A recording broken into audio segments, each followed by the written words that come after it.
Hello, everyone. We are at the Chicago Cubs baseball game, and we are going to talk about baseball expressions that are common idioms in everyday speech.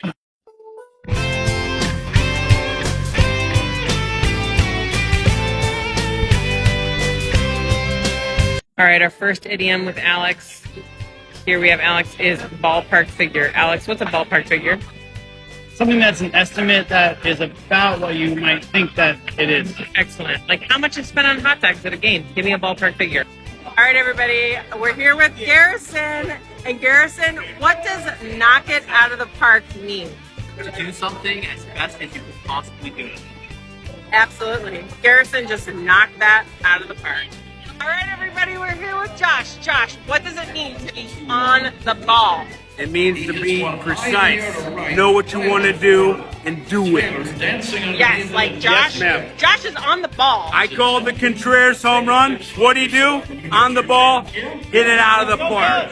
All right, everybody. I am here with Kim. Kim, what does it mean to touch the base? It means to make a quick connection with somebody that you maybe haven't seen in a while, or if you're going to be seeing them soon, you want to touch base beforehand. And it's also like, in baseball, you got to touch the base before the fly ball. I like that you gave us where the idiom came from. Thank you, Kim.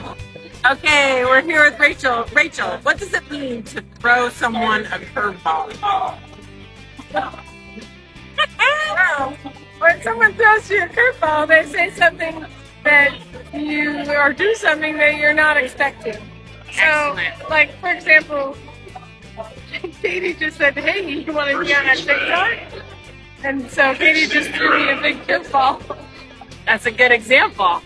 These are just a few baseball idioms that we use in everyday life, so stay tuned for baseball part 2.